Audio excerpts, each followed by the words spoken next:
tarot cards.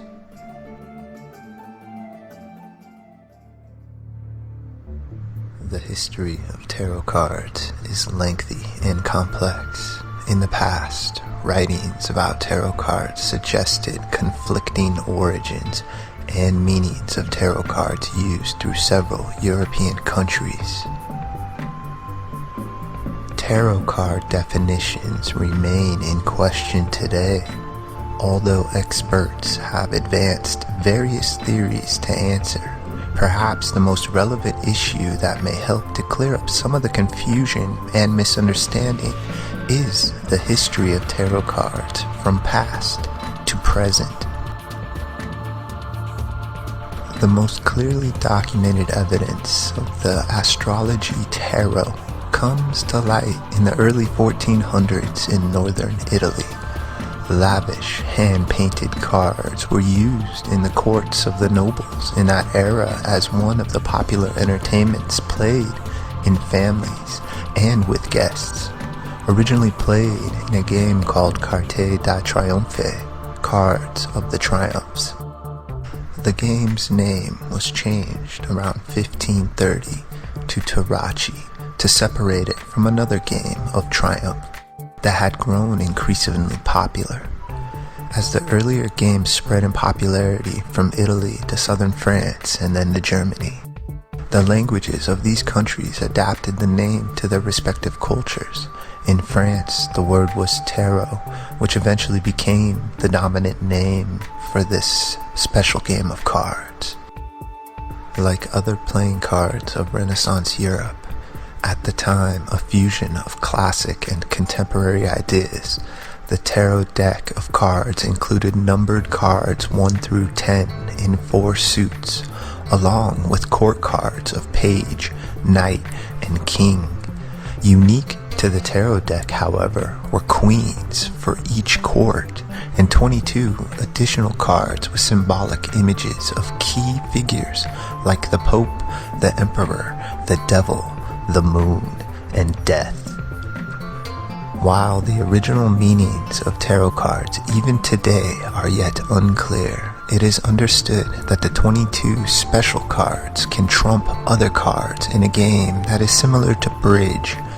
Some believe that the game of cards generally came to Europe from Islamic Spain and are specifically Molmec cards in the Eastern world.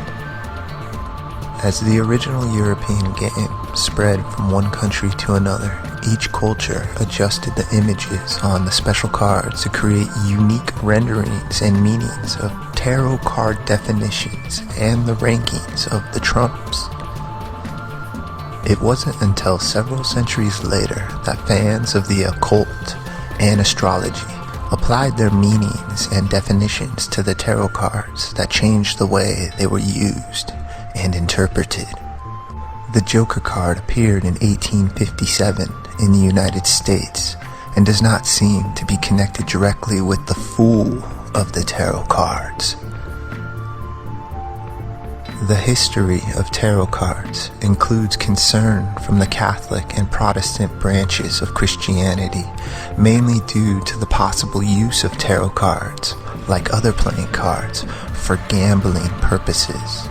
Yet, there are exemptions of tarot cards from the general banning of playing cards, possibly because the tarot cards were associated with courts of nobility. After the Reformation, the Church denounced the use of Pope and Papist cards, and their images were replaced with less controversial figures. There does not seem to be a specific mention of banning tarot cards in other lists of prescribed activities, like those instituted by the Inquisition. Today, meanings of tarot cards are no more certain than before. Tarot card definitions fluctuate somewhat between cultures, and the game is still widely played in Europe nowadays, especially in France. Before the 18th century, there is only one documented criminal trial associated with the use of tarot cards, which occurred in 1859.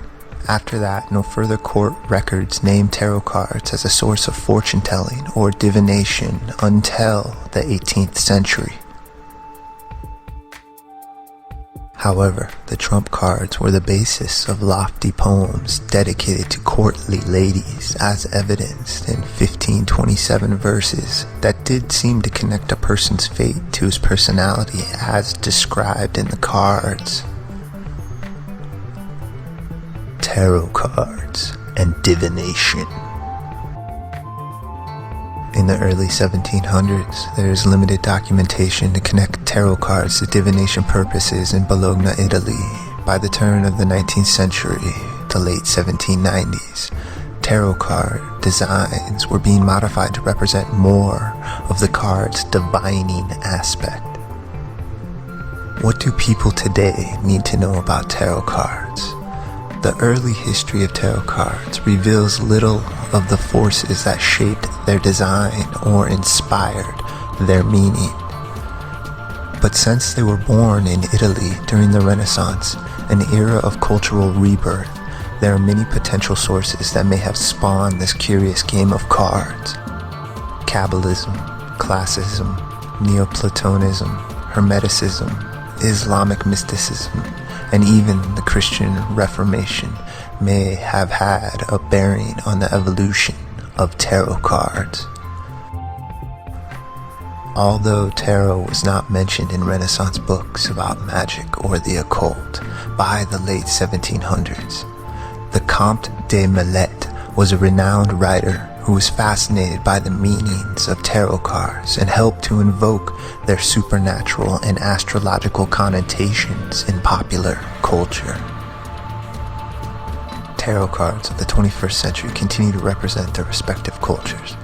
Those used in Germany, for example, portray German figures in the German language, while the same holds true for France, Spain, and other countries who have adopted the controversial game.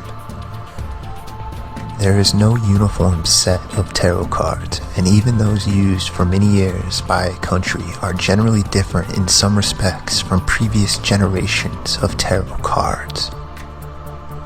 Some people still choose to use tarot cards in playing card games. However, tarot cards have taken on a more mystical reputation in recent years. Many people that use tarot cards today use them to perform tarot card readings for friends, family, and customers. The 22 cards of the major arcana constitute a world as exotic and complex as any foreign culture you will ever encounter. And yet, once you understand that the majors depict archetypes that are common to each of us, they don't seem quite so strange. Archetypes breathe within the collective unconscious of the human race. They are found in mythology, folklore, fairy tales, legends, hallucinations, fantasies, and dreams. They connect us despite vast differences in languages, cultures, religious and political beliefs. The lure of a particular set of cards lies as much in the artwork as it does in how the cards feel when you handle them. Favorite cards usually speak to something private and sacred within you. They are like old friends you haven't visited in a long time. They just feel right. There are many different types of tarot card sets and uses for tarot cards out there. Find one that interests you, and you can start learning the ancient art of tarot card reading.